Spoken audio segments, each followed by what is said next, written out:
copy it. And what happens is the flyer, while it was very decorative, required a lot of ink. And so it's like solid red, you know, with the thing. And so like when you print it, it's like just sucks up the ink. And I made enough like for like a couple different like HOAs to put up and stuff. That's a nice thing anyway. Mm-hmm.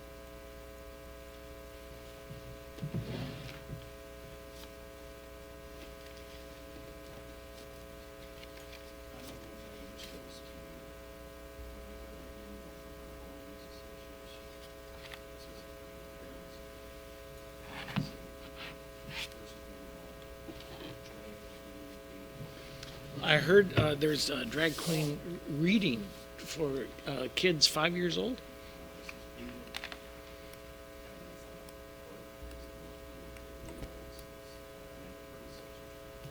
Well, what's the biggest controversy right now, I guess, actually, is like Hallmark. Hallmark had an ad with celebrating wedding party company, and they had two gay women that were getting married. So, in one respect, they what had happened was Hallmark generally is kind of like a conservative thing, and so originally they Testing, chose not to testing. do it, and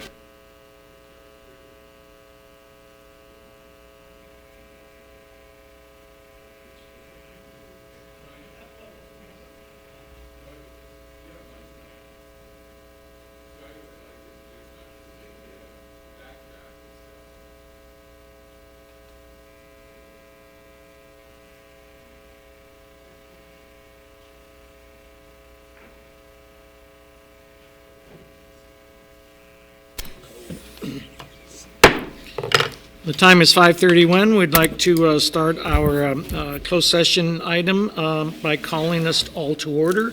Can we have roll call, please? Councilmember Gama, Here. Munoz Schnapp, Here. Rollins, here. Mayor Pro Tem Hernandez, Here. Mayor Berg. Here. And seeing nobody from the public here, we will forego our public comments. If our attorney could please read the items in closed session. Thank you, Mr. Mayor. There are 3 items in closed session tonight. The first is conference with property negotiators, Authority Government Code Section 54956.8. The property is 746 Industrial Way, Port Hueneme, California 93041. Agency negotiators are Andrew Salinas, Interim City Manager, Charles Green, City Attorney, Steve Kinney, Consultant, Karis Navigating. Negotiating parties are the City of Port Hueneme and 746 Industrial LLC.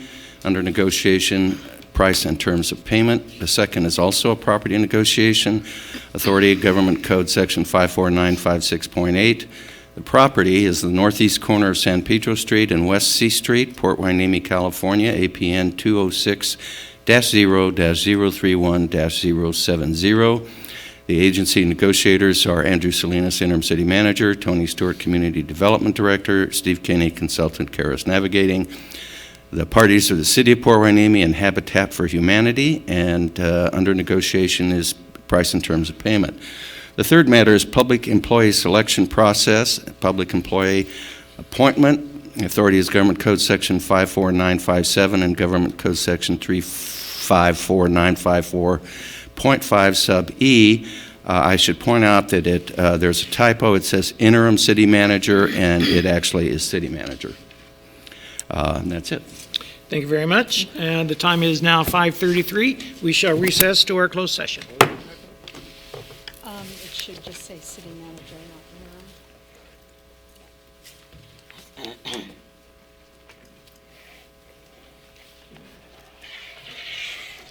Hey, Christy, I'm glad you sent over that contract because I thought, isn't it 50,000? And so I just sent the PDF and the Word version, and so I just used the PDF.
Okay. And could you make sure Bob gets this one? Yeah, he's gonna be back on the 26th. I'll make sure he gets Okay. Thank And you. the agenda is with her, is for November 18th. No, it's not, is it really? Yes, it is. Oh my goodness. It's the last one. I will go and grab the corrected copies. Thank you so much.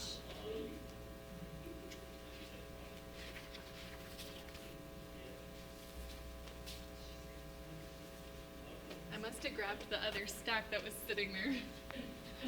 Wow. It's Monday, that's all I can say.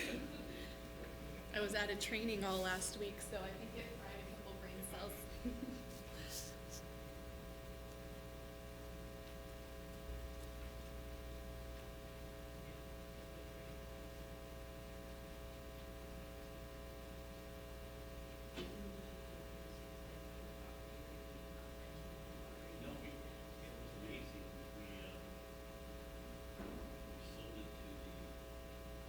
Second day, second person.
happened to my little speech? Is that? I don't know.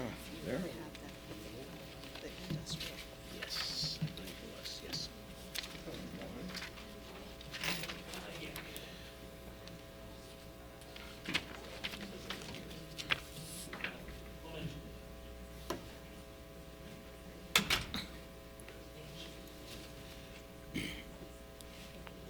Tony. Check delivery. Are these the people above the Mandarin House? Who are they? That's what I thought. So.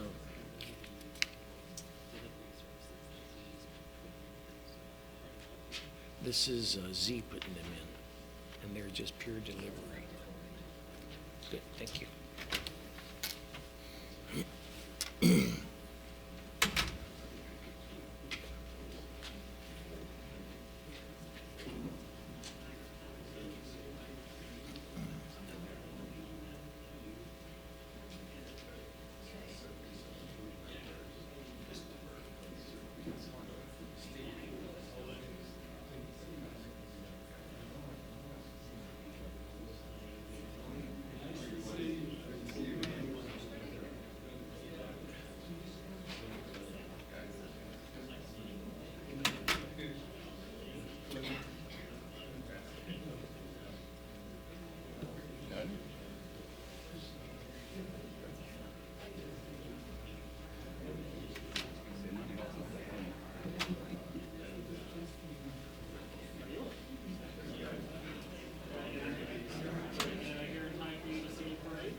RCT.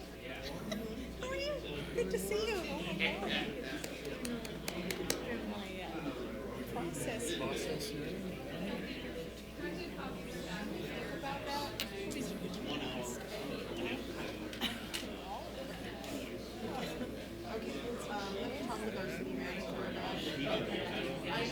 That's why I wanted to talk to him. Yeah. All right. Talking about the videoing of the mayor's corner? Yeah. Talk to me about Yeah, I'll talk to you.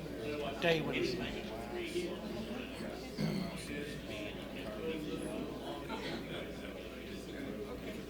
It's okay with the single family. Yeah, we got to report that. Yeah, they just, what they do is they do the agenda. I used to do that with him. Yeah, they try to maximize as much as we can.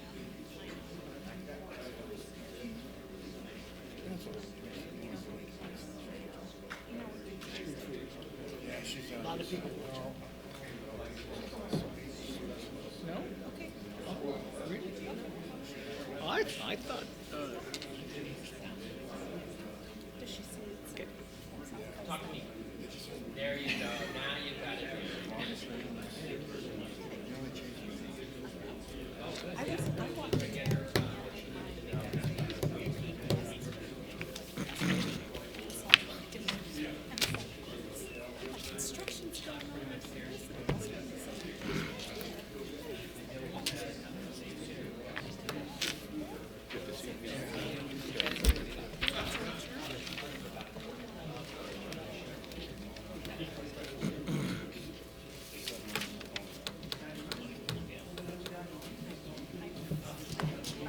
But some of our friends are still there, you know?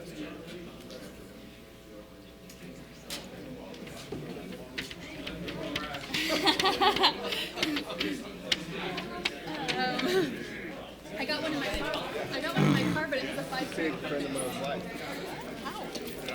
We were skateboarding with Camarillo, and he was interested in my friend's sister. And he came to visit. And we were skateboarding down the street, and my friend crashed, and then we all jumped in his truck and went for a ride. We were going to Statico Country Club, I think, to play tennis or something. And he pulled the truck over at Mason Union. Forget it, guys. I know. You want the gavel? That's the first thing I'm going to do. Chairs. Emergency, surgery, brain injury, fractured skull. I think that's for other reasons.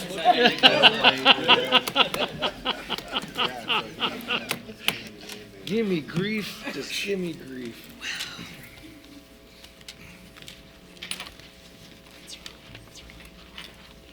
I haven't seen him in 40, maybe 50 years. I see him here. I'll say the last time I saw him before I saw him last time at my church, like 6 months ago. I saw him. Why? Because that's what I saw.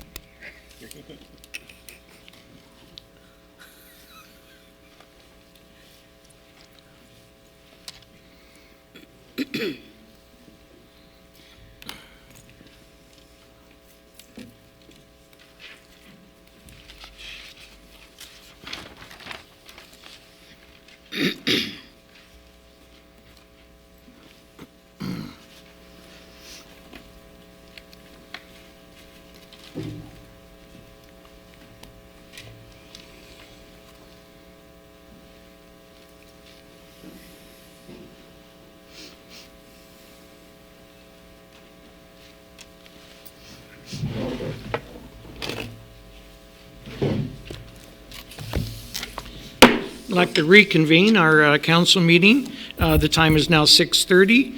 We'll start with the roll call, please. Council members Gama. Here. Munoz. Here. Rollins. Here. Mayor Pro Tem Hernandez. Here. Mayor Berg. Here. And if our Mayor Pro Tem Hernandez could lead us in the flag salute, please. Please join me. Hand to heart. Begin. I pledge allegiance to the flag of the United States of America and to the republic for which it stands, one nation, under God, indivisible, with liberty and justice for all.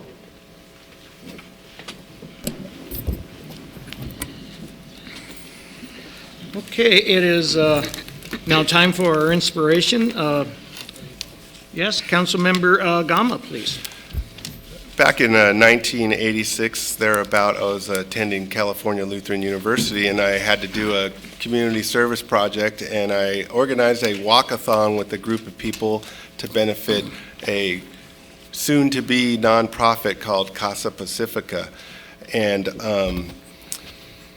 Casa Pacifica has been under the watchful management of Stephen Elson now for 25 years. And Casa Pacifica offers adolescents and family services designed to treat child victims of abuse, neglect, substance abuse, homelessness, and other behavioral and mental health issues.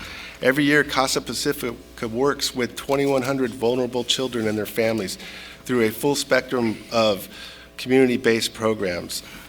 The staff and volunteers typically meet children and their families at the most challenging times of their life. Staff and volunteers help them overcome some of life's most difficult circumstances, such as child abuse, neglect, complex emotional behavioral issues, and family crisis. At their treatment centers, hope is restored. They help children find joy in daily living and improve families' chances at making a better life through their short-term treatment programs, residential treatment programs, and adolescent treatment programs.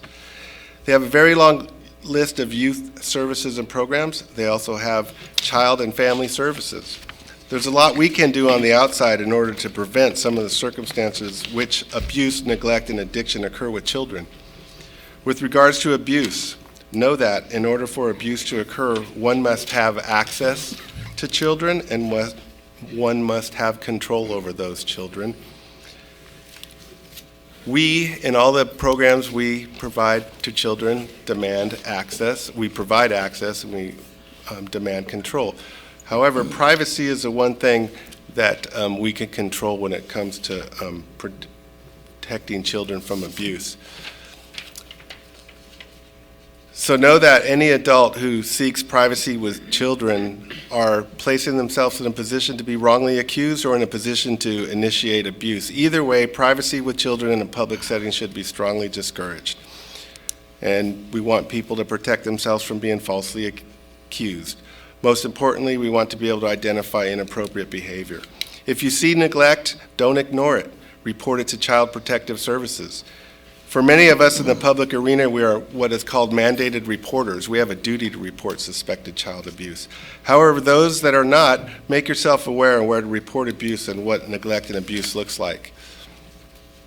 If you have unused opiates or painkillers or any prescription drug for that matter, bring them down right here in our lobby, and we have a safe disposal place for them.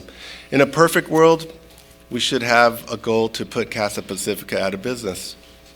Unfortunately, we know that the need for Casa Pacifica, their staff and volunteers, is something that will never really go away. So today is a day of inspiration for all those who work at Casa Pacifica, whose main objective is to provide the youth of our community hope. My colleagues and all city staff are grateful to Casa Pacifica for their dedication helping youth and families work through difficult times.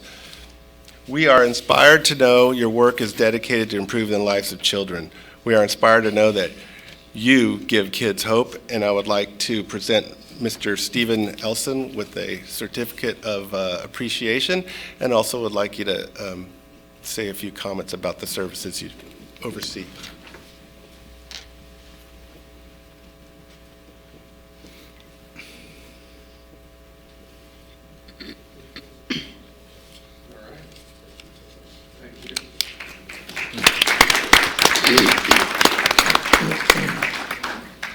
I'll just say a couple words. This is our 25th anniversary year. Actually, we opened our doors on July 18, 1994. So we've been in business, or we've been doing this work for 25 plus years now, and we are taking this year to have a number of celebratory events on our 25th anniversary year.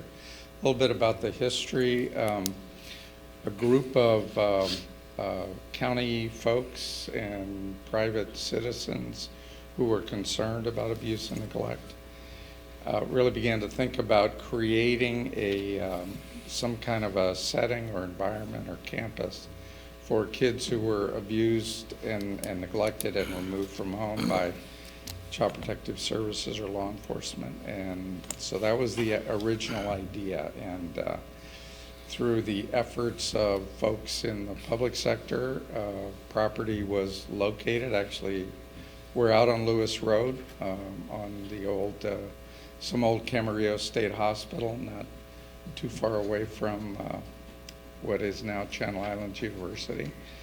25-acre campus. We have about 80 beds on campus.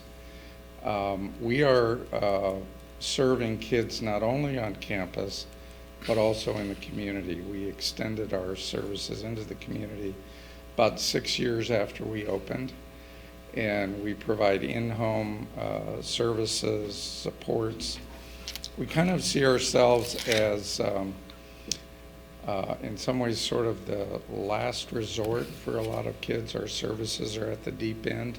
If a youth requires out-of-home placement or residential treatment, that's what we do, and the services we provide in the community kind of approximate a full scope of services that would be available on our campus. You know, I was looking at data today. We have served over 40,000 of Ventura County and actually Santa Barbara County's children. We moved our community services into Santa Barbara County in 2003. So we have offices in Santa Maria, Santa Barbara, and in addition to our campus in Camarillo, we have offices across the freeway for our staff who work out in the community. So of those 40,000 children, we have served about 500 children from Port Hueneme. That represents about 2% of all the youth that we've served, children and youth, that we've served over the years. And looking at the county statistics, Port Hueneme is about 2.5% of the total Ventura County population.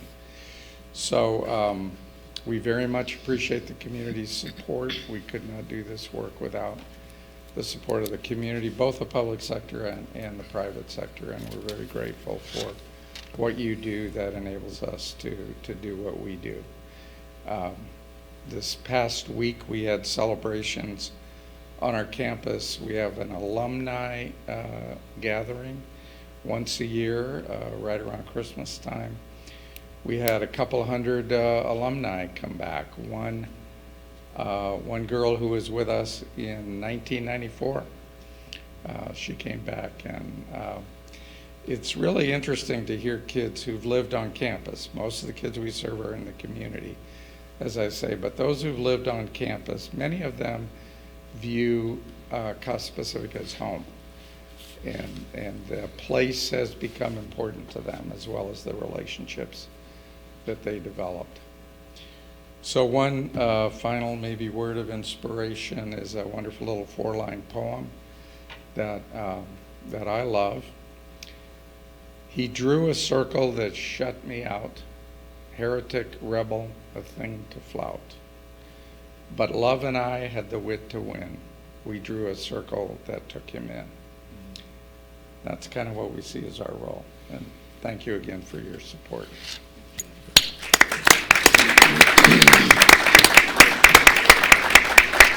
I just want to add, there's a number of volunteering opportunities with Casa Pacifica. Yes. You can go to their website and take a look at all that. And so if you're interested in helping your community and help children, take a look at Casa Pacifica. Excellent inspiration. Thank you very much, Mr. Gama. Okay, we will now move on to our, I need a motion and a second to approve our agenda. Move to approve the agenda as presented. Second. And a second. All in favor, say aye. Aye. All right. And if our attorney could report out on closed session items. Mayor and council, there are no reportable actions from tonight's closed session. Okay, thank you very much. It is now our general public comment time. I do have one speaker card. That's Becky. And so you're up, Becky Bruni.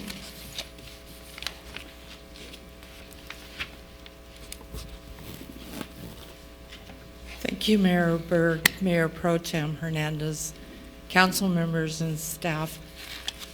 I have lived in Port Hueneme 60-plus years. So yes, I've seen a lot of changes. And I just want to thank the city council and the staff for all you have done this last year. You have made Port Hueneme a better place to live. And I thank you for that. Then, well, thank you very much, Becky. Thank you. That's nice. About that. Okay. No other speakers. It is now time for presentations. Item number 1. We have come to the end of this year, and I get the privilege of going first. So I'd first of all like to recognize this year's Mayor Pro Tem, Laura Hernandez. Laura is new. Let's say newer than I am, because I was new at this too, and I don't think I could have found a better pro tem to fill in and to help me out. Give me advice when needed to, and also told me when to shut up a few times, and I take good advice from her. So I appreciate Laura's contributions that she's made. I do want to present her with a plaque that we are in appreciation. Okay, do that. Give it to Laura. Okay, so anyway, this is for Laura. I want to just thank you very much for your time and being our Mayor Pro Tem. Thank you, Mayor. Thank you. And I suppose now it's your turn. Now it's my turn. I'm going to stand up for this. I just learned from the teacher, you can just go like this. Nobody ever does that. You know? I wonder what that means. Anyway. I am very proud to present this plaque to our mayor, Will Berg. You know, when we formed this relationship, I was new, and I still feel new, but pairing up a newbie like me, a city council member, with somebody who has the experience like Will, I thought it was a really good relationship. We performed like an executive team of the city council, and we were able to support each other. I got a lot of guidance from Will, being new to the council. We were able to discuss issues related to our committees and the effective conduct of our city council meetings. So I think I like that relationship. I like the idea of pairing up somebody new with somebody who's experienced in terms of mayor pro tem and mayor. So with that, I'd like to present you an appreciation for your leadership, Mayor, City of Port Hueneme, 2019. Thank you so much.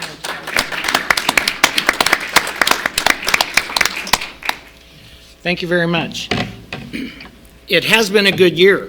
You know, we started January, we didn't have the number of, for example, dispensaries up and running that we do now. The financial situation was improving, but we still hadn't gotten a final report. And, you know, we did have Ken cheering us on. He saw the numbers beginning to look good. Even he, though, didn't know how good they would end up being. Remember last year, 2018, we passed Measure U. You passed Measure U, all of our citizens, and that has helped us tremendously in balancing the books, if you will. Again, the port over there was an article in one of the website newsletters saying that, you know, they've never done better, and we've benefited from the success that the port has had. So along with the growing cannabis industry here, we've become really the model for the state at this time. Any city that is interested in starting this kind of business really does need to come to Hueneme and see how it's done right. With Measure U, our other tax revenues have increased. With the port partnership, those revenues have increased. So right now, we're looking pretty healthy. We've got a lot of things we have to do in the city, a lot more problems to take care of. We understand that. Much more work to do. And many of those funds that we're bringing in now are going to have to be spent on things that, you know, have gone wanting for many years. But we will continue to do our best, continue to move forward and work together to make this the best city that it can be. And so we will move on then to our next item, which is City Council reorganization. Mr. Attorney, did you want to make some comments prior on items 2 and 3 for what we need to be aware of? I can certainly do so. The state law, which governs all cities, just says that after each election, the council shall reorganize in such other times as the council may decide. It doesn't provide for any procedure. The city municipal code says virtually the same thing. So what I'm going to talk about is what's generally regarded as best practices in terms of how you reorganize and the procedure you follow.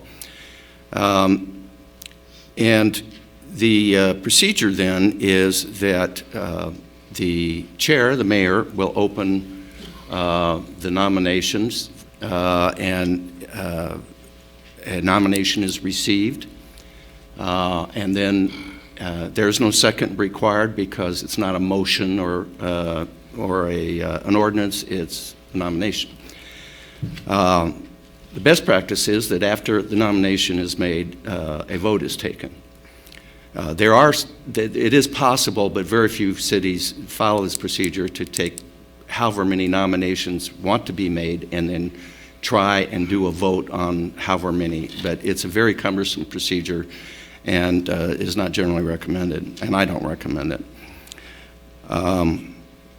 So it would be advantageous, I think, and better practice to take a vote after the nomination. If that nomination is not successful, then the chair would open for another nomination, and you would do that until somebody was actually selected. Once the new mayor is selected, there's an immediate change of roles. The authority of the mayor immediately passes to the new designated mayor, and that mayor would then follow the same procedure for the mayor pro tem, would open nominations, and a nomination would be made, and then you would take a vote. So that's my recommended procedure. It's consistent with, generally speaking, the way the city's done it in the past. And as I said, it's the recommended procedure generally. If there's any questions, I'd be happy to answer. No questions? Then I will take advantage of my position as mayor. For my last official function is to nominate Laura Hernandez, my mayor pro tem, to be next year's mayor. I'll second that. And we don't need a We don't second, need a right? We second. don't need a second. Okay. But thank you, Rich, anyway. Okay, so roll call vote. Sorry. Mayor Berg, Yes. Councilmember Gama, Yes. Councilmember Rollins, Yes. Councilmember Munoz-Schnapp, Yes. Thank you very much. Councilmember Hernandez. Yes, Mayor Hernandez, you are- Congratulations, Mayor. thank you very much. Okay. And now the new mayor will conduct the proceedings to determine the new mayor pro tem. It is my honor to nominate for Mayor Pro Tem, Councilwoman Schnapp. Mayor Hernandez, Yes. Councilmember Berg, Yes. Councilmember Gama, I'll just abstain. Councilmember Rollins, No. Councilmember Munoz-Schnapp. Yes. 3-2, it would carry. Okay. So, So with that, we're taking a 5-minute break to recess 5-minute to recess. switch around, okay?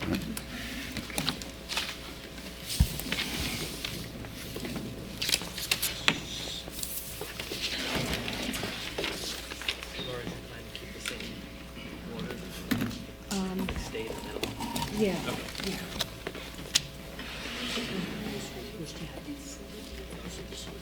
Oh, yes, yes. Very good. Thank you. That's pre,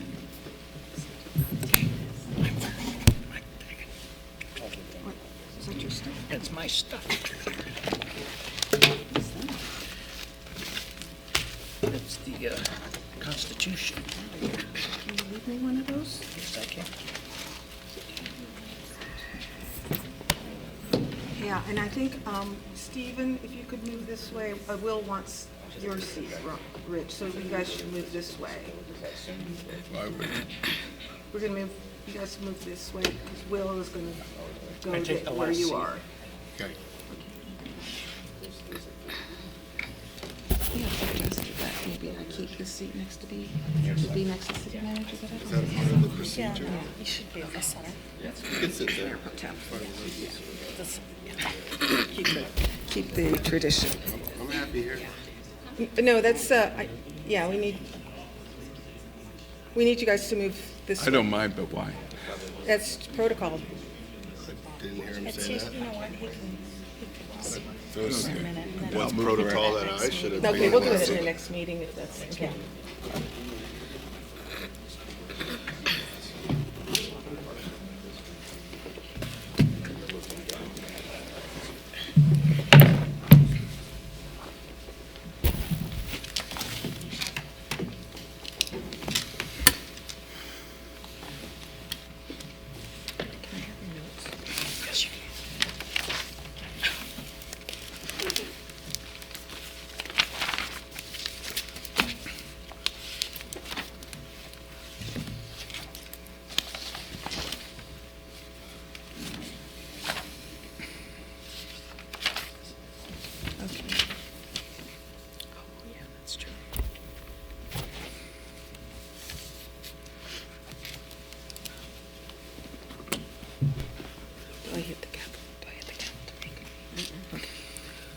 All right, I'll go ahead and reconvene the meeting. And Mr. City Attorney, you had a comment you'd like to make? Yes, I need to, I stated the vote incorrectly. I said it was 3-2. It's actually 3-1-1 since Councilmember Gomez abstained. I wanted to correct that for the record. Okay. All right, very good. Well, moving ahead on our agenda, we are now at the consent calendar agenda, and I will read the titles of the items on the agenda prior to the motion. Item number 4 is approved minutes of the City Council regular meeting of December 2nd, 2019, and the City Council special meeting of December 3rd, 2019. Item 5, approved finance cash disbursements for November 23rd, 2019 through December 6th, 2019. The recommendation is to ratify the disbursements, and item number 6, authorization to accept funding from State of California Office of Emergency Services to purchase 911 emergency system replacement. Can I have a motion and a second to approve the consent agenda? I move approval. We have a second. We have a second from Councilman Rollins. All in favor? Aye. Aye. Any discussion? Okay. Hearing none, we'll move forward. That was approved. Thank you very much. We are now going to open up a public hearing. It is 6:53 p.m. We approved those with the consent agenda. Minutes within the consent agenda.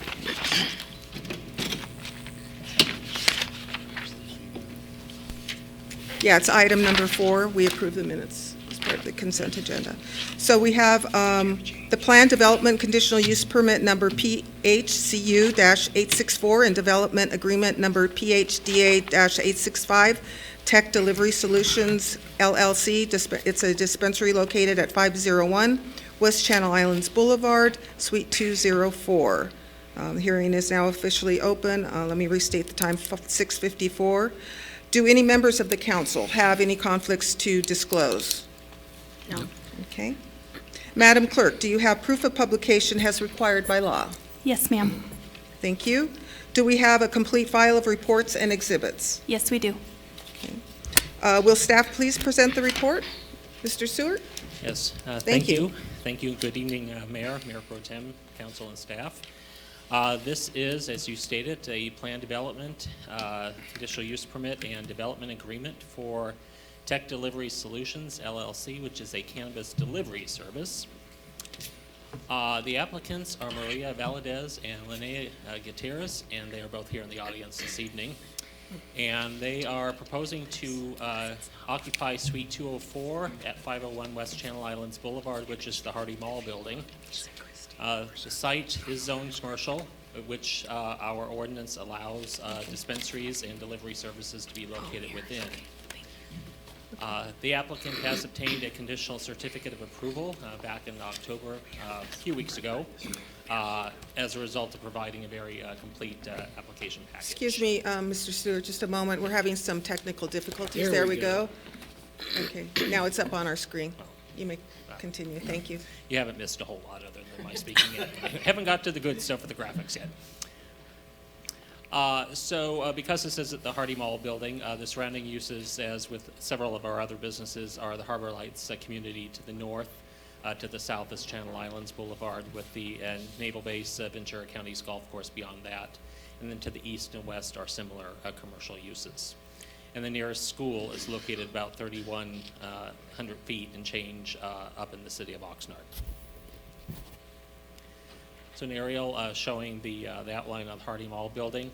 And as a reminder, property owner Z, as he's known, owns this building and the building to the immediate west, which again is his, as you know, his I guess, idea for these buildings is to create a cannabis type of campus and bring in businesses such as this. And so this would be located directly below the HPC dispensary right now, and also just across the hall from our recently approved Green Ocean indoor cultivation business. And then just to the right of that building is where we just recently approved the Port Hueneme Organics microbusiness a couple meetings ago. And just a site plan showing the layout of the building with the parking around it. The floor plan, this is the existing floor plan, and then the proposed floor plan with visitors and staff coming in through a small lobby area into a larger delivery person waiting area, and then offices and storeroom, as well as a dispatch for the drivers going out to make the deliveries. And just, again, the elevations of the building. Those red windows are the suites that would be occupied by this applicant. So like most of our dispensaries, the hours of operation will be 9 a.m. to 9 p.m. 7 days per week, with the last delivery going out at 8 p.m. to ensure the driver is back by 9 p.m. Customers would be 21 years of age and older. Because there will be cannabis on site, the HVAC system will have carbon filters installed. The applicants are going to be sharing the existing guards already on the site for HPC. Staffing will also be 21 years of age and older. And the community benefits, like all of our cannabis businesses, they will be contributing at least 1% of their gross revenues to local charitable organizations, specifically to eliminate food hunger and the health hazards that go with it. They also propose to host at least one food drive annually here in the city. And then with regard to the development agreement, just as with all of our other development agreements, this is in lieu of the city having a cannabis tax. And so per the development agreement, the applicants agreed to pay 5% of their annual gross revenues, less taxes paid, to the city's general fund. They will maintain all of their books and records accurately and pay for up to 2 audits per year. And they will obtain a certificate of occupancy for the dispensary within a year after this development agreement becomes effective. The project, because this is an existing business going into an existing suite, it is exempt from the California Environmental Quality Act, Section 15301. And then finally, with regard to the fiscal impact to the city, the applicants in year 1 estimate just under $2 million in revenues, a little over 4.4 year 2, and nearly 6 in year 3. And that would equate to just under $100,000 the first year paid to the city, a little over $200,000 the second year, and just under $300,000 by year 3. So it is recommended that the City Council open the public hearing and take evidence, and then close the hearing and consider this evidence.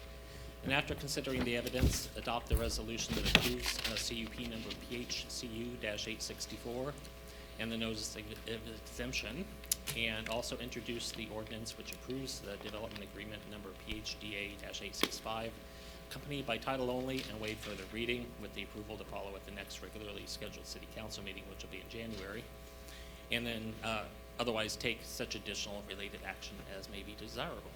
And that does conclude my presentation. Like I said, both applicants are here to answer any questions, introduce themselves, whatnot. Okay. Thank you. Thank you, Mr. Stewart. Does the council have any questions of staff? I'm not sure if it's for staff or not, but with all the new cannabis operations in the city, how does the first year projections for this particular company compare to the 3 or 4 other around that area? And the 3 or 4 that are around that area, how have they actually achieved what their first year projections have been? Or well, with regard to the applicant's business plan, I think that's best answered by the applicants, but I can say this would be our second approved delivery service. We don't actually have a delivery-only service up and running yet. The other one's in plan check right now, and hopefully will be up and running soon. But with regard to the dispensaries in the city that are in operation, they are all, they continue to increase their revenues, even with the additional competition, and they are exceeding the estimates that we were looking at originally. okay. Anybody else? Councilwoman Schnapps. Yes, Madam Mayor. Could we have the applicants come up to the podium and introduce themselves and, yeah? I kind of gave them a heads up that they would probably. Okay, Yeah, perfect, great. because I always do this, right? Hi, good evening. Good evening. Hi. You'll need to speak right into the microphone. That microphone is, Okay, so Very my name weak. is Maria Valadez. I was raised in Port Hueneme and have always been a Ventura County resident. Thank you for allowing us to be here today. And to give you a little bit of background about myself, I have over 20 years of extensive background and experience in the driver safety industry, which involved working with many governmental agencies, business operations, training, following and implementing compliance. I have been consulting businesses in the cannabis industry for about 3 years, both delivery and dispensary. My forte is organization, streamlining operations, maximizing efficiency and productivity, and making a business more cost-productive and profitable. For Tech Delivery Solutions, I will be responsible for hiring and training employees, ensuring compliance and policies, overseeing accounting, and assisting in business development. Our mission and goal is to provide a delivery service that is safe, reliable, and professional, and to educate people on the healing qualities of cannabis. thank you. Okay, thanks. Hi. My name is Linnea Gutierrez, and I was born and raised in Ventura County. I attended California Lutheran University, and I earned my bachelor's degree in criminal justice. However, I later learned in my career while I was working at Online Management Systems, which offers several online driver safety education courses, that I was interested in computer programming, so I pursued and earned my bachelor's degree in computer science with an emphasis in web development at DeVry University. In the driving safety industry, I was the customer service manager for slightly over 10 years, an SEO manager for over 3 years, and a software developer for 5 years. I gained extensive knowledge in online advertising mediums, including Google AdWords, PPC campaigns, Bing Ads, Google Analytics, social media marketing, PHP, SQL, and database management. I still work in the driving industry part-time as a driver safety trainer for the state of Texas. Annually, I assemble a continuing education course and teach other driving instructors about existing and new rules and regulations. In 2017, I started consulting in the cannabis industry. I consult in online marketing, web design, and research appropriate point-of-sale softwares that are applicable to each of the businesses. As a managing member of Tech Delivery Solutions, I will continue to bring extensive knowledge, experience, and professionalism to help TDS become a successful and profitable delivery service in the city of Port Hueneme. So as both of you have had that relationship with some cannabis businesses, have they been here in the state, in the county, where, how extensive has your reach been? It has been within the state. We actually consult with HPC's delivery service, and we've been with them for about 6 months now. Okay. And so this is a segment of the whole cannabis business that you wanted. Why did you come up with just this niche alone for your business? We consulted other delivery. Can you speak into the microphone? Yes, we consulted other delivery businesses, and we saw the profits, since I like to streamline, to me, having a dispensary is great and it's very profitable, but it's very intense. And since we come from a technology background, to us, the way we envision this is just something that is more streamlined and that doesn't involve face-to-face customers. It's all through the phone. The customer gets the experience, they get educated, they get on one-on-one when they're calling in, and then they get their products delivered to them. So it wouldn't just be internet sales that people are placing sales, No. you actually are working with the potential customer? Exactly. Got it, okay. All right, thank you. Anybody else have a question or comment? Madam Mayor, you're in the same building as HPC, right? Yes, second. Will you second be floor. delivering for them?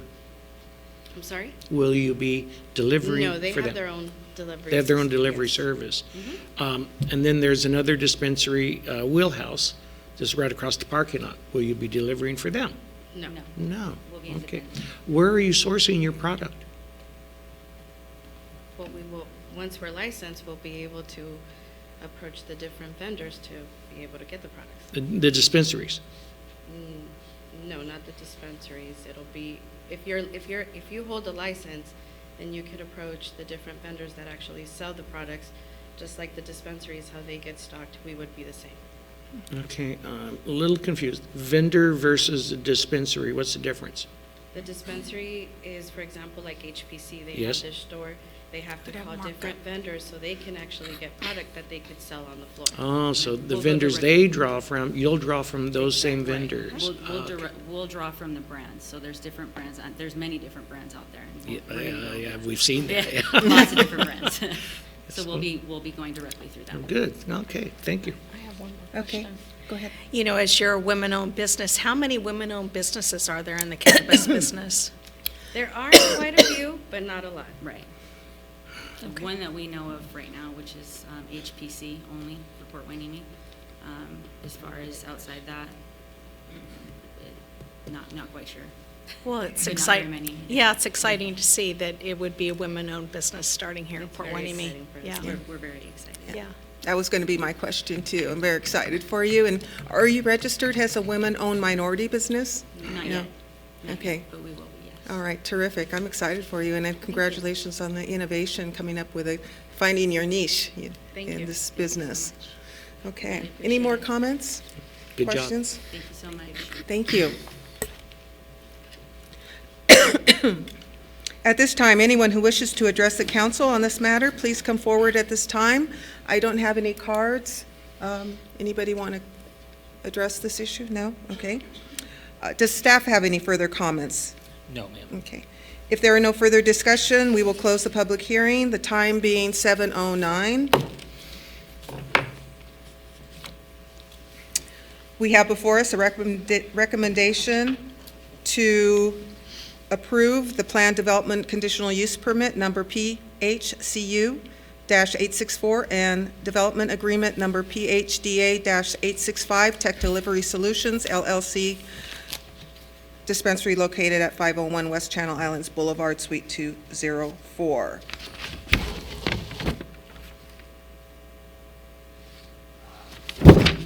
So, let's see. I'm not sure where I go next here. Okay, may I have a motion and a second? Move I'll to move. approve. Oh, And I'll second that. Okay. okay. Councilman Move to approve. Rollins made the motion, seconded by Councilman Burke. Okay. And are we taking a roll call vote, please? Okay. Councilmember Rollins, Yes. Councilmember Burke, Yes. Councilmember Gama, Yes. Mayor Pro Tem Munoz-Schnapp, Yes. Mayor Hernandez. Yes. Thank you. Okay, motion passes. Thank you very much. Thank you. All right, we're moving on to our business items. City Attorney, under City Attorney, we have the item number 8, approval of interim city manager agreement with Andrew Salinas. Mr. City Attorney, would you like to present your report, please? Thank you, Madam Mayor. As you know, Chief Salinas has agreed to be the interim city manager for the city during the period of recruitment for Mr. Butler's replacement. There was an abbreviated but fruitful negotiation about how that was done. A salary has been agreed upon. It is within the range of the city's already existing salary structure. So staff is presenting this agreement, which was prepared incidentally by the city's HR outside legal firm, and staff is recommending approval. Okay. And of course, the chief is available for questions. Any questions for the chief? No, I'd just like to applaud the chief for getting his wheels going right away. He's already been out not only doing 2 jobs, but going out and doing trash pickup at the beach, visiting the various different park patrons. So I want to commend him on showing the enthusiasm already for the job. Great. I need a motion and a second on this I'd item. like to move approval. Second. We have a motion and a second. All in favor? Aye. Aye. Okay, we're going to take I'm sorry, we need to take a roll call vote on this. Councilmember Burke, Yes. Mayor Pro Tem Munoz-Schnapp, Yes. Councilmember Gama, Yes. Councilmember Rollins, Yes. Mayor Hernandez. Yes. All right, motion carried. Congratulations, Chief City Manager. We're moving on now to item number 9, Public Works, calling for notice of public hearing and utilization of Proposition 218 majority protest procedure regarding proposed water rate adjustments. We have Director Don Villafana to present the report. Good evening, Madam Mayor, City Council. Tonight, we're nearing the end of a long journey. 2 years ago, plus, the City Council authorized, the previous City Council authorized a water rate study. It took over 2 years and a change of council to finalize it and move forward. This council approved the rate study, and the next step were several public outreach events. We held one on November 20th here, council chambers. The next one will be held this Wednesday evening. At these presentations, it's been noticed, and the public can come. There's a presentation. I present a background on our water system and where we are, the age, what we have, just a general background.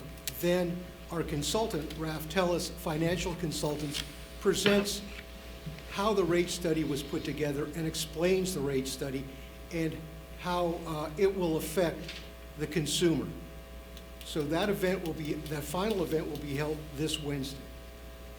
Moving on past that, we're coming here tonight to ask the City Council to authorize staff to send out to first call for a public hearing on February 3rd and authorize staff to mail out the protest ballots to the property owners and ratepayers. And that's why, that is what this staff report is requesting, and that's what I'm asking authorization from council to do tonight. Okay, so we have a recommendation here to call for a public hearing to be scheduled for February 3rd, 2020 at 6:30 p.m. regarding a proposed water rate adjustment, and approve the Proposition 218 notice to property owners of a public hearing on proposed water rate adjustments and the scheduled proposed water rate adjustments included in the Raftillis water rate study, and authorize staff to proceed with the public noticing and majority protest procedures set forth in Proposition 218. May I have a motion and a second? I move approval. Do I have a second? Second. Rollins. And Madam Clerk, may I have a roll call vote? Councilmember Burke, Yes. Councilmember Rollins, Yes. Councilmember Gama, Yes. Mayor Pro Tem Munoz-Schnapp, Yes. Mayor Hernandez. Yes. Okay, motion carries. Thank you very much. Thank you, Mr. Villafana.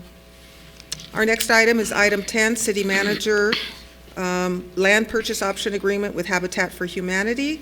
And I'd like to ask Steve Kenny and Chief Salinas, I guess you'll be his backup, to present the report.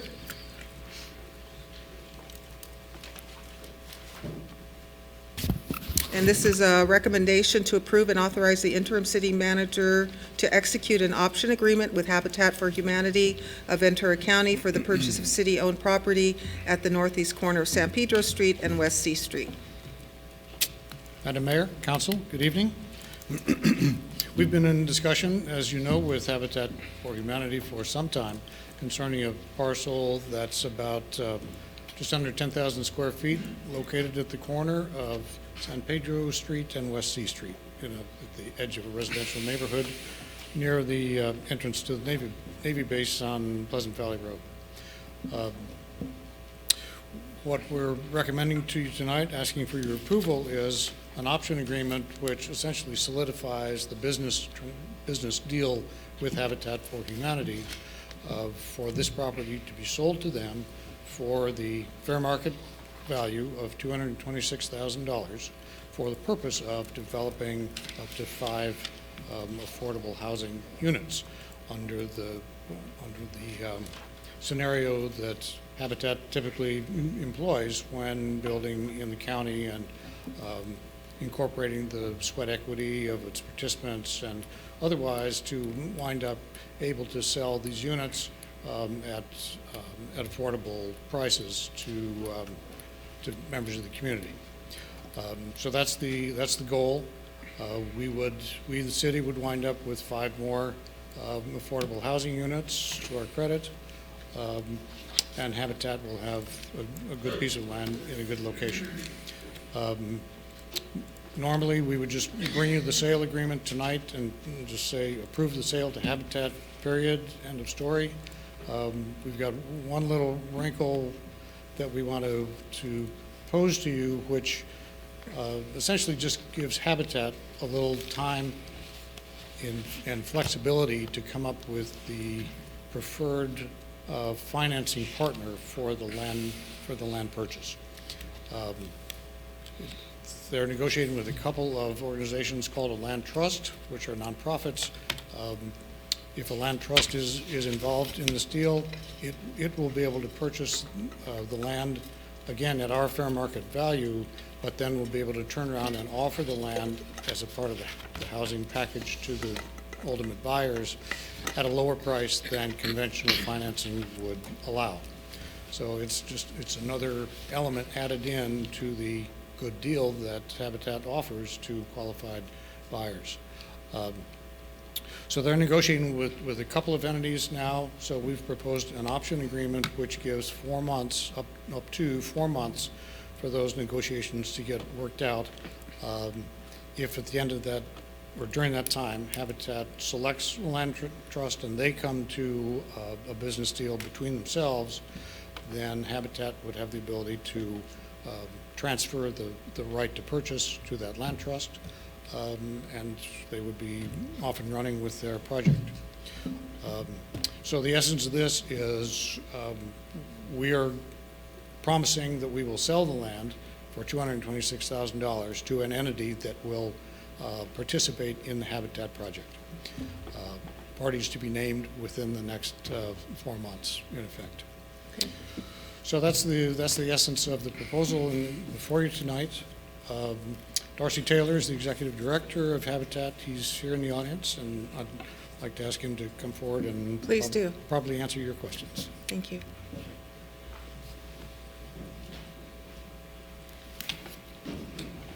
Mayor Pro Tem and council members, any Good questions? evening. Any questions? I do. I have a couple of questions, ahead. please. Yes, thank you. Hi, Darcy. you How are doing? you? Good. And so why Port Hueneme? I think this would be the first project that you'd have here. I know you probably have relationships with most, if not all, of the other communities at this point. Yeah, a couple reasons. One of the reasons we want to be in Port Hueneme is obviously we haven't been here before. So our tagline is we are part of Ventura County and we want to service all of Ventura County. That's one of the reasons why. Second is it provides us a great opportunity to do and test a veterans project, which we're looking to have as part of the housing, the 4 units that we're building specifically for veterans. So it's a great opportunity for us with regards to that, as well as the fact that we want to be in this community. We're also hoping to be able to prove to the City Council that we are a top-notch developer that is committed to low-income housing, and obviously we know that that's a huge need within our community, that will allow for us to have opportunities for other projects in the city as well. We're looking for this as a springboard for a long-term relationship with the city, because as we all know, affordable housing is a problem, not only with Port Hueneme, but all throughout the county. So that's really the reason we chose this city. The second reason was we also had an opportunity to work with an amazing staff here, that were open to the ideas and the building process that we use with regards to volunteers, sweat equity, and our home buyers participating in the process of home selection and purchasing. And so they've done a tremendous job helping us along the process, which made this relationship so much more easier to work with. So those are the reasons we chose Port Hueneme. Can you give us a snapshot of the typical type of family that you Great would question. service? Great question. A lot of people don't know, when they hear Habitat, they think we give homes away. We don't. We sell them. The typical family that is approved for our home purchases are 80 AMI or lower. So they are typically families that are working, have a steady income, have a background that has historical value to the community. There's an extensive process that we take our clients through. We do credit checks. They learn financial planning. We do a criminal background check on them as well. So all of our clients are qualified to purchase a home. But what makes our families unique is the fact that they sign a 40-year agreement with Habitat that establishes a relationship with them and us that allows for us to monitor their home ownership, which means that they keep the house at the level that it was purchased, and they take care of the property. They maintain their payments. All those things are part of the relationship that Habitat requires with the families that we select for our home purchase. And I can tell you, the 80 homes we've built in Ventura County, we've only had 2 defaults. And one of those was based on the fact that a family member died and the family that wanted to take over did not qualify as an 80 AMI or lower. And the second was someone who just left the property that we had in Fillmore, and those are the 2 that we had. So we're committed to our families. The typical family is two household earners. We like to provide families that have children as part of that process because we believe in the legacy that home ownership can provide a family. Upward mobility, we have hundreds of stories of individuals who have purchased our homes and gone on to send their first child to college, been able to be, do some tremendous things in the confines of home ownership that they would not have been able to do otherwise. So that's the typical type of family that comes to us for home purchase. And I can tell you, we just finished a project in Oxnard, 6 homes there on First and Hayes. Of the 6 families selected there, we had over 400 applicants. So it's an example of the need that we face in our communities, but also the process of selection that someone goes through to be selected. Okay, thank you. Thank you. Any other comments or questions? I do have a Yes, question. Councilman Darcy, a couple of years ago, I was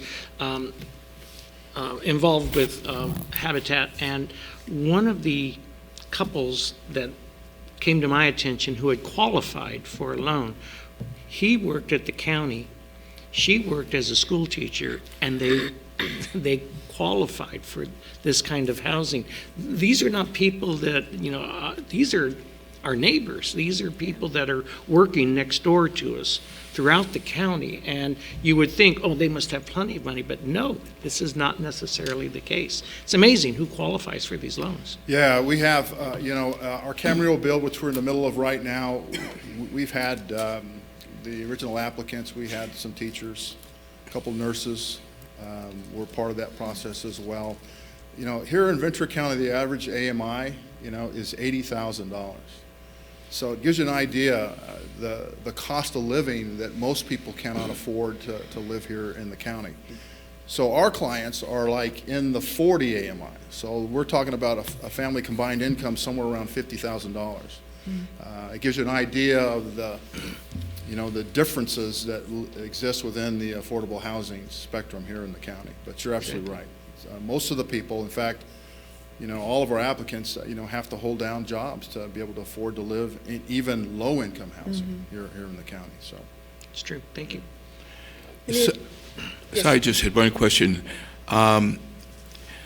What is the minimum, assuming that you have 2 parents that are working regularly, full-time, what is the minimum amount that they have to make to be able to qualify?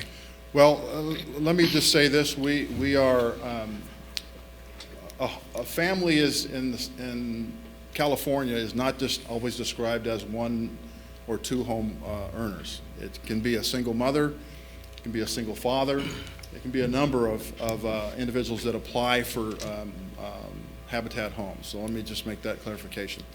The typical family that we have, average income with the individuals is somewhere between $30,000 and $40,000 on average. Okay. It can be a little lower than that, a little higher than that if it's a 1-home earner. But the qualification process, or the applicant goes through like any of you would go through to buy a home. You've got to be qualified by a bank. You got to get a lender to underwrite the loan. And a lot of that process is handled by the banks that we work with in the county. Montecito, Bank of America, Union Bank, or those are banks that we work with that provide programs specifically designed to help low-income families. But usually $35,000, $40,000 on average in that range are the typical earning of families. Are they the typical 30-year loans, or are they extended? Yeah, our Habitat homeowner loans are 40 years.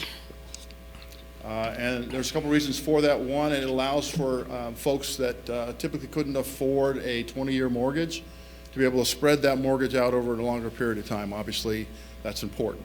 Secondly, it also allows for them to qualify for state funds, first-time home buyer programs that allow for the longer-term mortgages to supply extra resources for them in that process.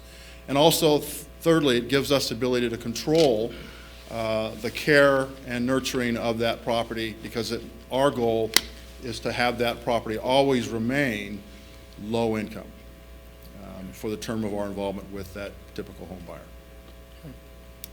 Okay, any additional questions or comments? Thank you very much. We're excited to have you here we're and look very forward to excited as working well. with you. We're Thank you very so excited. much Thank you. for your efforts. Okay, I need a motion and a second on this item. Move approval. Second. Okay, we have a motion and a second.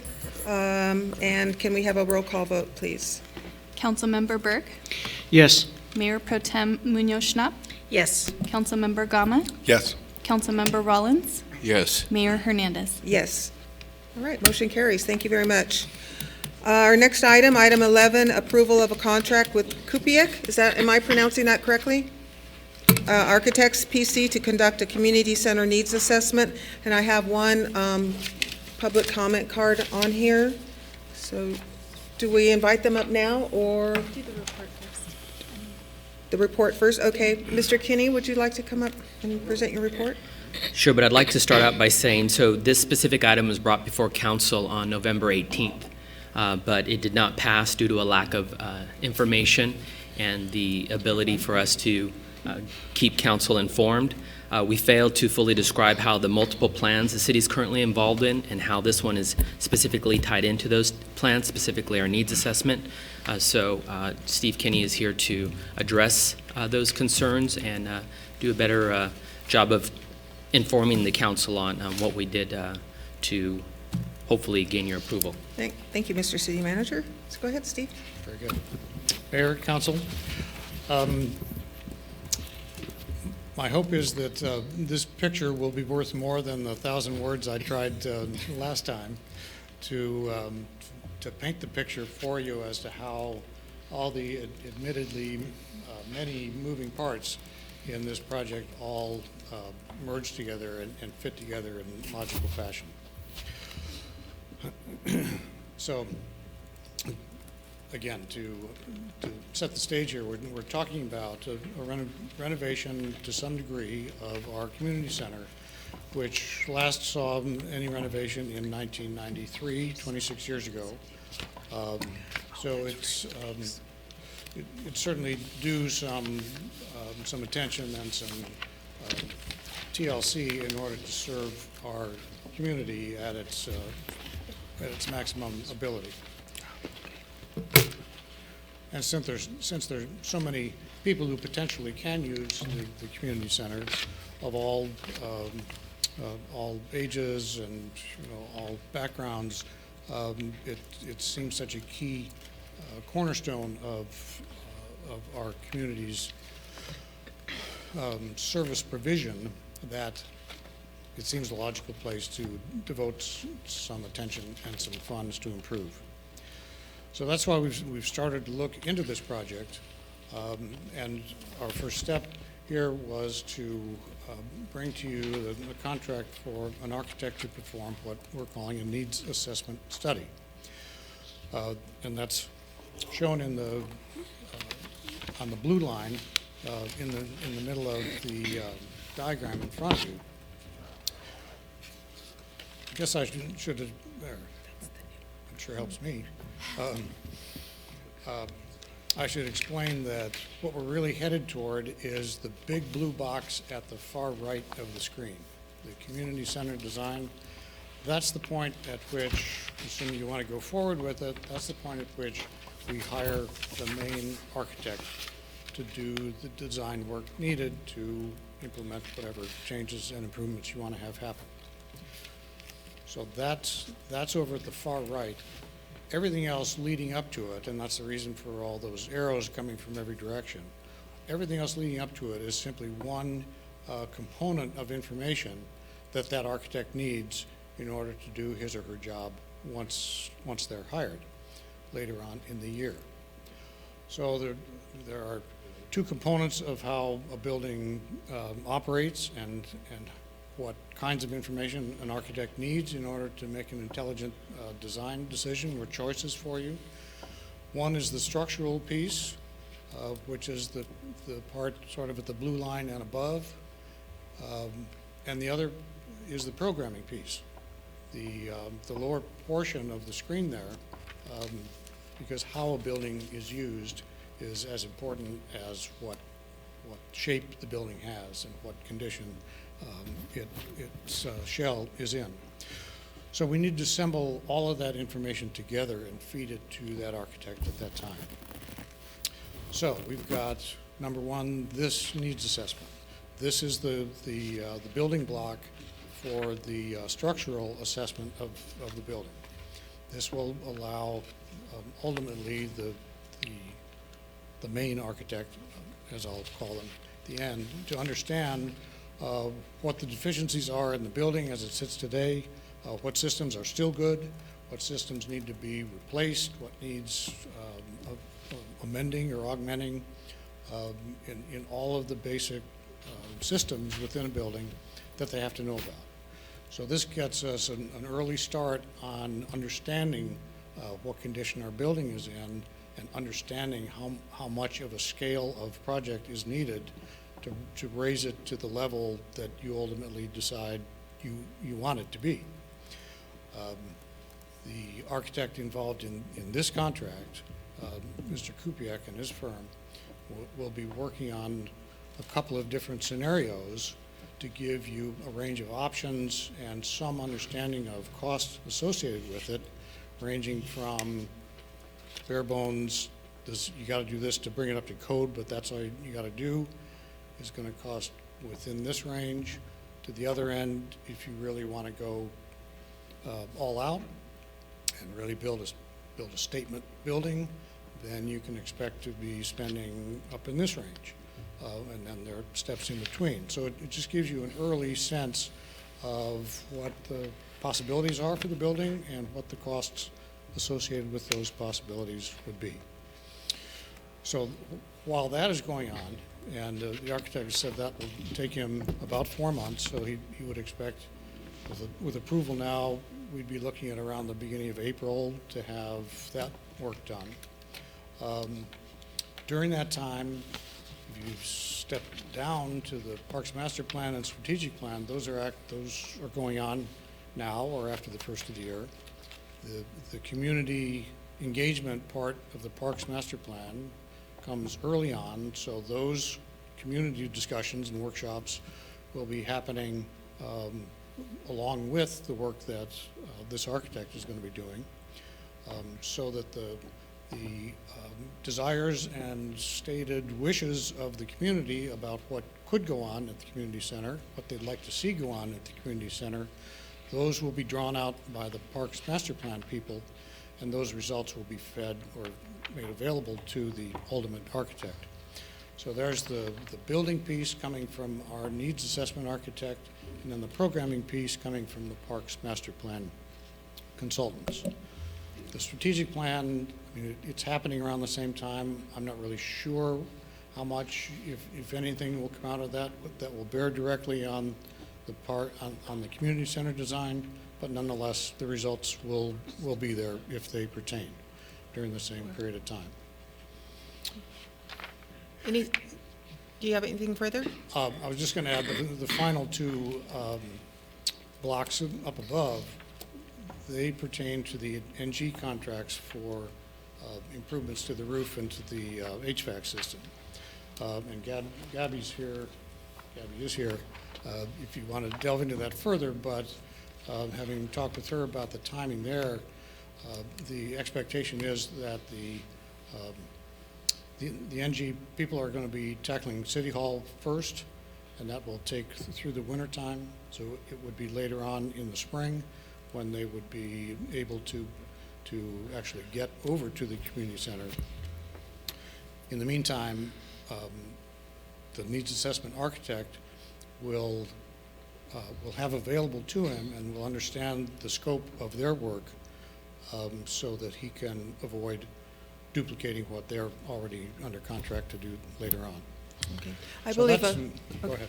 I'm sorry, I thought you were done. I was just going to say that's how it all fits together, and we think it's got some logic to it, and it's all prepped to the day when you select the architect that you want to make the design for your community center. All right, thank you very much.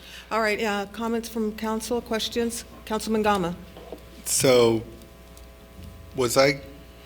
in here it says fiscal impact. This contract is a general fund expense not to exceed $50,000. It is included within the $150,000 approved at the November 18th, 2019. Is that the NG stuff? No. So I thought we didn't approve it in the November 18th meeting. You approved, in the CIP, you approved one of the line items being $150,000 to be applied to architectural costs in the future for the community center. And then also, so NG's making plans right now for the roof and the HVAC and a solar system, correct? For the roof? Mm-hmm. So I just don't understand how then, and you say they're not going to get started till springtime, and so they're making these plans to start in springtime, and then what if there's a whole different plan? Well, as I said, well, two things. Number one, the architect we're talking about hiring right now is going to be aware of what their scope of work is. So he can tailor his work to be complementary to what they're going to be doing, not to tread over the top of it. And then secondly, when the ultimate architect gets hired, that will be, I mean, the work by NG will already be underway, and that will just be a given. That's my exact point. If the work's already underway, and then you're going to have another architecture firm come in, and it sounds like you're already feel a redesign is coming, then, so we're going to redesign new solar, new HVAC, new roof system. I mean, I don't understand why would we not just take the time to work through the strategic plan, the master parks plan, and then the community input. Maybe the community was more interested in the beach. I mean, or we're not doing an architect design on the beach bathroom. You know, so I'm just wondering, are we, again, it just seems like decisions have already been made to move forward with this, and I don't see it coming together in the chronological order that it needs to be. Ms. Basuda, you want to address that? Yes, good evening. So what we're talking about is we're talking about the architectural that's going to happen inside. We don't plan on doing anything quite to the exterior of the building. The solar there's no solar panels, first of all, going into the community center. We are talking about the roof, and we are talking about the HVAC. We will be working concurrently with the architecture to assure that if there's going to be any designs in the inside that are going to be affected, we are going to be working together with Angie to assure that we are getting what we need in the community center. But as of right now, we have no plans to really take the exterior and do more than what it's already there. Okay. Laura, I have a... Go ahead. Just to clarify, next year they will be working on City Hall, and spring of 2021 is when they'll begin at the community center, correct? No, we plan on starting City Hall in March of this year, and we hope to be done with the whole project the fall of 2020. Okay. Any other questions or comments? I just want, when the architect is developing, I think you mentioned the word possibilities. does he develop those plans after the park master plan and the street have provided that input? How does he develop those possibilities before the community? Or maybe it's after the community provides the input? Well, it's a bit in the middle there. His work will be greatly done prior to the bulk of the community workshops happening through the Parks Master Plan process. But that input is really more critical for the ultimate architect who's going to be designing the building.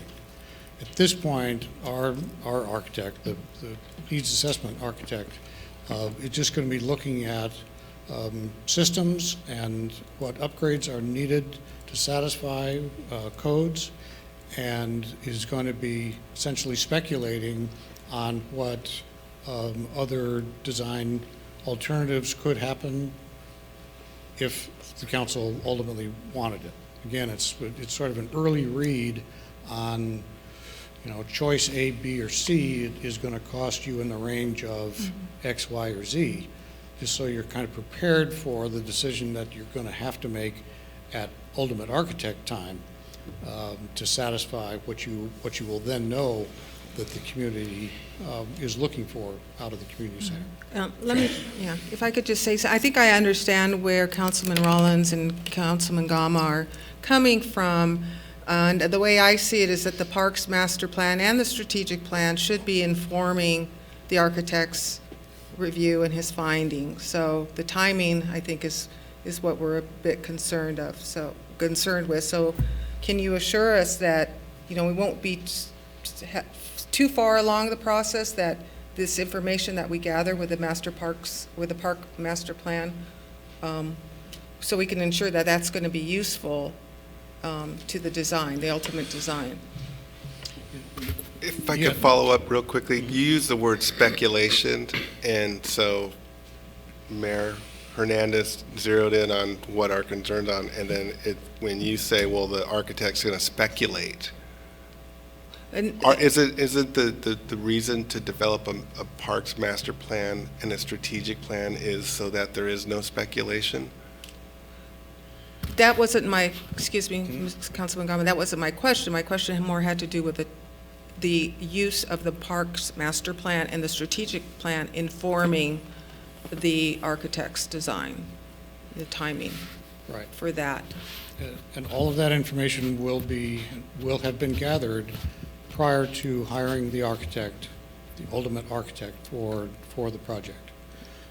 This is preliminary work to be done by this architect now, mostly in the structural arena, just to help feed into, just as the chart shows, it's just one more input that the ultimate architect is going to need and rely on in order to get started with the real design.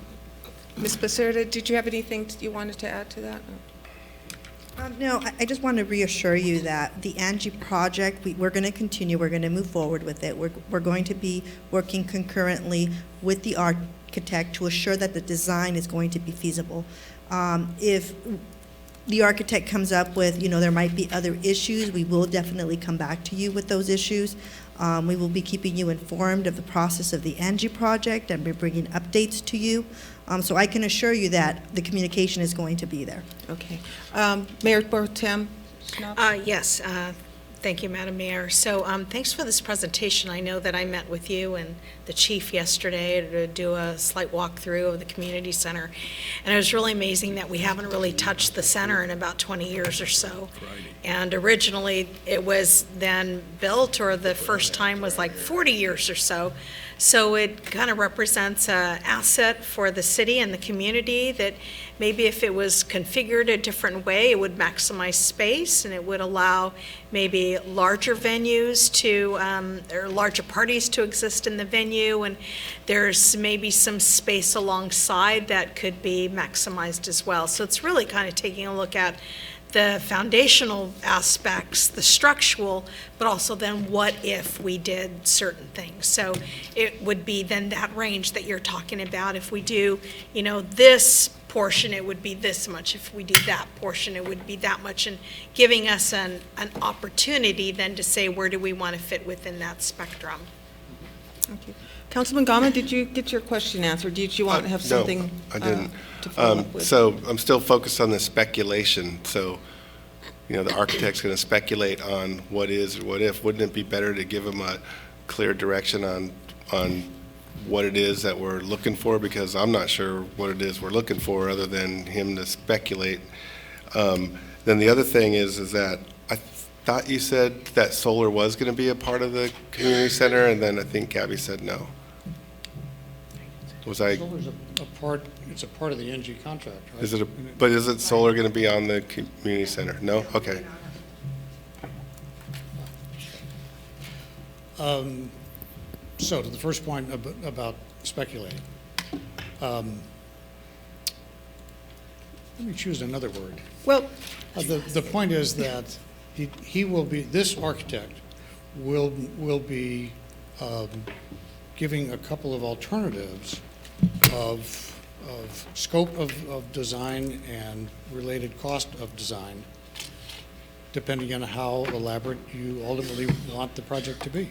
So if I could just clarify then, the mission for the architect is to come up with options, design options for us to determine later on whether or not we want them and can afford them, move forward on with them, right? That's correct. Okay. That's correct. So that's what we're looking for from the architect. I think it'll put you in a better position to give more precise direction to the eventual architect, the ultimate architect. Sure. When you've got a notion of what the scale is going to cost you, by then you will have already decided, presumably, okay, we're prepared to spend about this much for the community center. So, that, of course, is going to help the ultimate architect greatly. Right. So it's almost as if looking at, this is like the advanced team that's kind of taking a look at this, because you had talked about if we didn't do this work with this architect, the other one was going to have to do this work anyway. Sure. So we're just trying to get to that phase with input from someone that the other one would use the information for, but we're just going to have it handy ahead of time. Earlier on. Right. Well, and I think I also see it as a decision-making tool for us as city council to decide what we want to do in the future. So that will help us in making that decision. If I may, going back to the Parks Master Plan, then how do we balance and ascertain whether the community wants to put resources into the beachfront area as opposed to the community center? I think the community center is probably one of our best looking buildings in the city. It looks good. I know it has problems, and yes, we want to do that. But in terms of the Parks Master Plan, my concern is that, and I've always said this, is that we've already marching down this road that we're going to redesign and reconfigure and architect the community center. It hasn't been upgraded in 25 years, and it just seems like the decision's already been made when, we have issues down at the beachfront. And so when they do the Parks Master Plan, what if it comes out that in the strategic plan, what if it's like, hey, we want to put effort and energy and money into the beachfront to generate all these other wonderful park activities, which we know are capable down there. We all say we have a beautiful beach. So I'm just wondering, why are we so focused on the community center at this point when all these other things are ongoing? Well, I think the answer to allay your concern is that all the information from the Parks Master Plan and from the strategic plan will be known by you well before you'll be asked to make a decision on this community center architect project. So you'll know all the issues that you're raising now. If they do come out of the Parks Master Plan with an overwhelming mandate, to go to the beach first. You all will know that before you have to make any, ultimate commitment on the community center architect, and you can judge accordingly. So you will have the information that you need before you need to make the big decision. I think you made my point for me, because we wouldn't have any information relative to the beach. But what if we decide to go in that direction? So again, why are we going to spend $50,000 right now when those other activities have not been completed yet? I'm not sure of the other activities other than the community outreach to get the input for the beach and the rest of the city.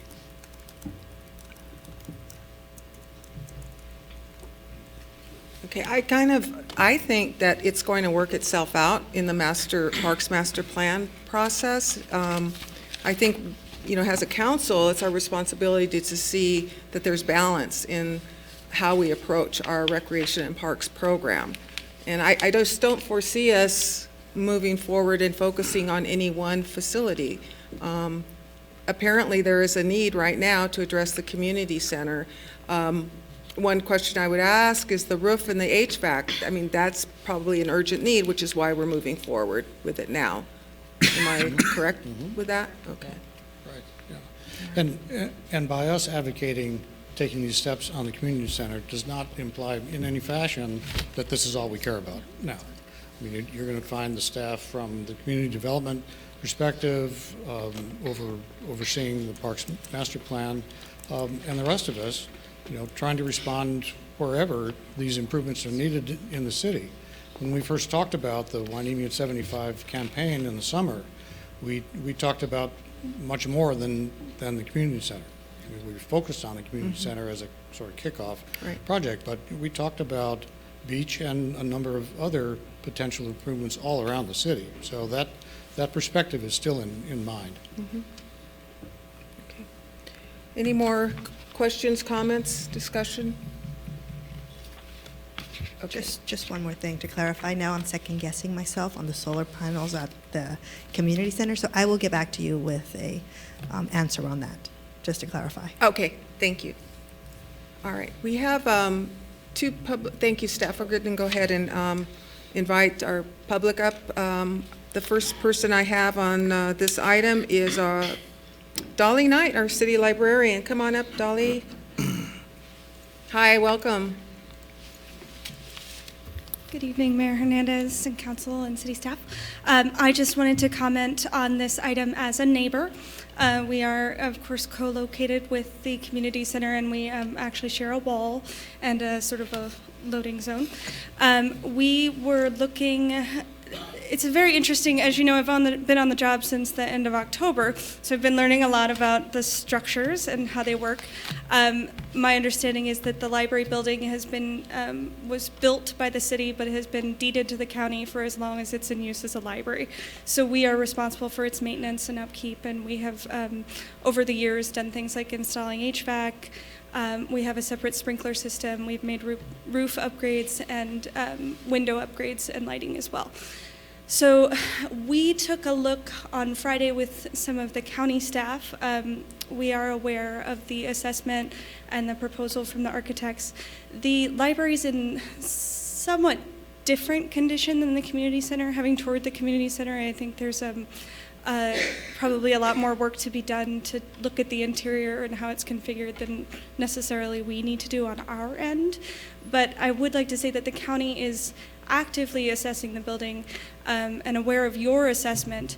And as improvements are made, we are hoping to be able to make the same improvements so that it won't be half the structure is wonderful and updated and painted or anything like that. We would be committing to doing upgrades on our side as well. They're just, as far as I understand it, of a different caliber right now than what the community center requires. But we are absolutely in favor of updating it, upgrading it as much as possible, and hopefully being able to co-locate and use each other's resources a little bit more than we have. Like I said, we share a loading dock, but we have no other practical way to use those facilities right now, and vice versa.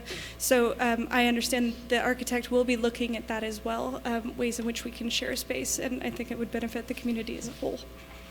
Excellent. Thank you. Okay. The next card we have is Stephen Auclair. Hi, Stephen. Long time no see. I watch at home, I watch in the car, or listen in the car, rather. You've been busy. And I enjoy it. So Mayor Hernandez, City Council members, City staff. First, I wanted to thank City staff for all the work that's going into these multiple layers of the community investment that we are making and hopefully will make across Port Hueneme. So not just the beach, but we do have an entire other half of Port Hueneme along Channel Islands that I can go over the statistics, but I was keeping track the other day and it wasn't mentioned a single time often in city council meetings about Bulker or Bubbling Springs nearly at all. And of course, that's where the Green Mile is, and so the question eventually will be asked, how is that side of Port Hueneme benefiting in these expenses? So I did want to point out as a citizen that I don't really view this as a dichotomy between the Channel Islands and the Channel Islands Boulevard side and the rest of Port Hueneme. It's really looking at an overall plan and investment in the infrastructure. 25 years ago, from what I understand, was the last time that there was a major investment in the community center. Well, I'm 26, so some things need to be maintained and invested in, and so I'm really excited to see what staff, architects, and professionals have to bring to us and the long-term investments that you all will be able to make with the cannabis bubble revenue, I think is what we were describing it as, and then also considering what is the life cycle of those investments that they can be sustained at a high quality. So I'm really excited about that. I also really want to point out that, and I've spoken on this item before, that we consider the environment and inclusion when we're making these investments. I think because of our size and the quality of our staff and the consultants that we're able to hire, we're able to make investments that will lead Port Hueneme down a path where we will be leaders, hopefully, if we do investments well, in environmental quality of our buildings, whether that's LEED certification eventually, or the like. I think we could really be a leader there, as well as a leader in inclusion. I know this architect and others will bring the best ideas. What are the best practices, given kind of the bones of these buildings? We're very fortunate that our buildings aren't collapsing within themselves, that we can kind of catch up on maybe some deferred maintenance, and that's what some of this is. So again, I really want to take this opportunity to thank all the staff, and I'm really excited to see how this is going to come together. I think we have an exciting future in Port Hueneme, so thank you again, and I look forward to the next chapter. Thank you, Stephen. I wanted to share an experience I had at the senior luncheon last week, where I was in the ladies' room, and there was another woman in there who was in a wheelchair, and the doors to the women's restroom they don't have enough space for the door to open and to come through that door by herself. Somebody has to help her hold the door because it's just not ADA compliant. So that's just one example of a need for the community center to be modified to be ADA compliant. That was really surprising to me when I saw that. So, any other comments or questions before we call for the vote? I just wanted to notate for the record that due to clerical error, an incorrect copy of the contract was attached to the original agenda, and notate that copies of the corrected contract were provided to council and the public. Okay. Thank you very much. Just want to make a follow-up comment. The beach bathrooms are very, very non-ADA compliant. They don't even have doors, and they've been there for 40 some odd years without an upgrade.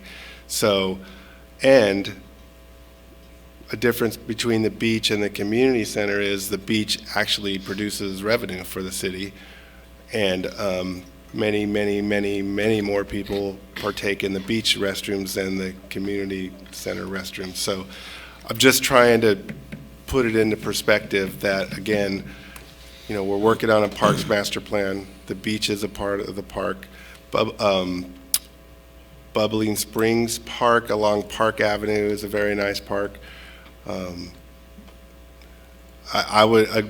I've said before, and I'll say it again, that I think we need a sidewalk on the right side of Park Avenue. To me, that's more important than other things, but that's just me. So, I'm a little uncomfortable with this, being that we have the Parks Master Plan hasn't even started yet. The strategic plan is well underway, and we know we have very similar problems down at the beach as we do with the infrastructure at the community center. So that's all I'd like to say. Thank you. Okay, so we have a recommendation to approve and authorize, oh, I'm in the wrong place, excuse me.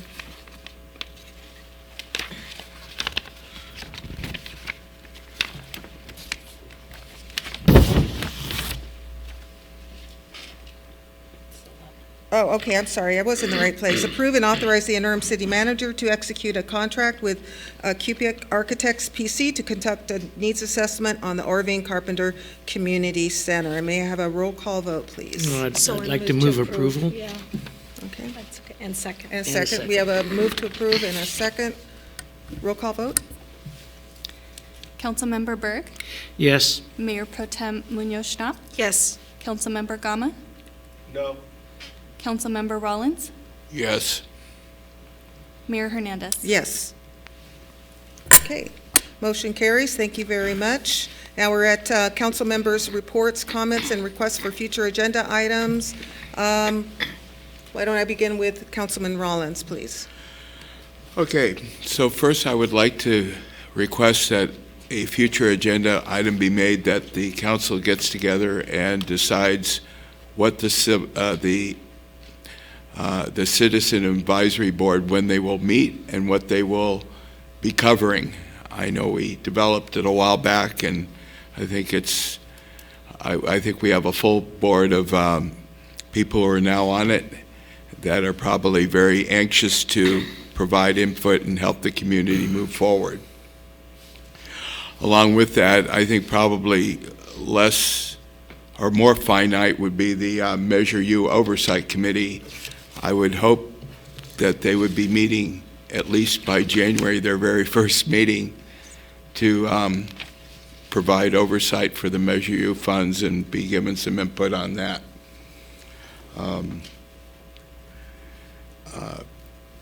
I guess those would be the two things I'll discuss right now. All right, thank you, Councilman. Councilman Gama? It just occurred to me that in regards to the oversight, or the advisory committee and the oversight committee for that matter, the council didn't approve the members of it. And is there a means to either have the council vote on all the members or remove a member, or it just seems to me that we're kind of stuck, and that we never explored approving the nominations. I mean, we just made a nomination and that was it, and then we haven't moved forward. So I'm kind of echoing the same concerns Mr. Rollins has. Is like, how come we haven't moved forward? How come we can't get this on the agenda? And it's been requested a couple times. So I know we can't discuss it, but we're hoping that we could get it on the agenda. Madam Mayor. Go ahead. Yes, I proposed a member for the Measure U committee, the oversight committee, that was vetted and approved. It was on the agenda, and the person's name, everything was out there. So I believe that we have approved these, both boards have been approved. But I share Councilmember Gama's frustration with, let's get these guys up and going. We and let's make next year the year that we do this. And that's sooner rather than later, please. We will have something significant to report by the next council meeting. Significant, thank Yes, you. we'll get this going. Okay. Thank you. All right. Anything else, Councilman Gama? Okay. Councilman Burke. Yes, I just, as we, this is our last meeting for December, I want to wish everybody here on the council and the city staff, community, Merry Christmas to everybody. A very Happy New Year. Let's hope we can keep this accomplishment and going next year, and that we keep doing more things and approving more projects and getting more things done. So Happy New Year, everybody. Merry Christmas, and look forward to seeing y'all again next year. Thank you. Mayor Pro Tem? Yes, thank you, Madam Mayor. So for the Port Hueneme Water Agency, we didn't have a meeting today, but we look forward to then looking at the Port Hueneme Water Agency budget. And there's an opportunity perhaps to have the water agency apply for a variance coming up because of some of the decisions that had been made within the last couple of months. So we're going to be taking a look at that and being very strategic with our next steps on those two items here in January. And then I want to echo that I hope everybody has a Merry Christmas and a Happy New Year, but also, too, a Happy Hanukkah, because that's coming up as well in the next couple of weeks. I did attend, and maybe you'll be talking about him, Madam Mayor, the senior luncheon that was put together by REACH and other community groups here. It was a sellout, and it was really so beautifully decorated. And just the elements that were added to the program this year, you know, the ugly sweater contest, all the performances that we had with the mariachi from Hueneme High and the choir from Oxnard High, and then to top it off, the snow that fell outside the building. It was just so top-notch. I really appreciated what the staff did because they really made it look festive. The round tables just added that really nice ambiance to everything that was done, and the food was excellent too. So I want to commend the staff for really going above and beyond and thinking outside the envelope, you know, really pushing the envelope to say what could we do, how we can make it look wonderful, and how this could be one of those memorable events that people attend. So good work to the staff for that. Thank you so much. I missed the snow part. What was that all about? There was snow falling outside the building. What kind of snow? It looked like soap. It looked like real snow to me. Is the environment okay? It wasn't plastic, was it? No, it was one of those that's like biodegradable, you know. People were out there taking photos of that, but that was something for us to see, maybe not experience, but to watch happen. And so you all did a great job. Thank you so much. Thank you, Mayor Pro Tem. I agree. That was a fabulous event. It was a lot of fun, and just the feeling in the room among all the participants. I think everybody really enjoyed themselves, and we got to hear our chief sing again, and everybody else sang, and it was wonderful, beautiful, well done. And I just love the decorations. They really did go above and beyond. You know, I forgot one thing, is that the staff has also pulled together the Santa float again, right, which had been absent for a couple of years. And so as we were sitting in the closed session earlier, we heard the alarms and, you know, and the everything going, and then you can hear the ho, ho, ho. So we realized it was the Santa float coming through. But that's been missing for a few years, but this year the staff, not we, it's like the staff here at the city really put it together. It had been a program that the city employees had really built and supported for a number of years. I remember Greg Brown and his team being a part of that many years ago. And so it's just something that goes through each of our communities and really brings out the family. So check out when it's coming in your neighborhood, but it's back, and we're really thankful that it is. Yeah, very exciting. I haven't put my Christmas lights up, but I'm determined to do it before the float gets to my neighborhood. So I hope that the rest of the residents do the same, get their lights up for the float. I was just going to add on the Santa float, like our neighborhood, it'll be the very first time that the Santa float has gone through our neighborhood, because when it was shut down before, I don't think the neighborhood was really in existence that well. And so I know the kids within our community are looking very much forward to seeing it. That's great. Excellent.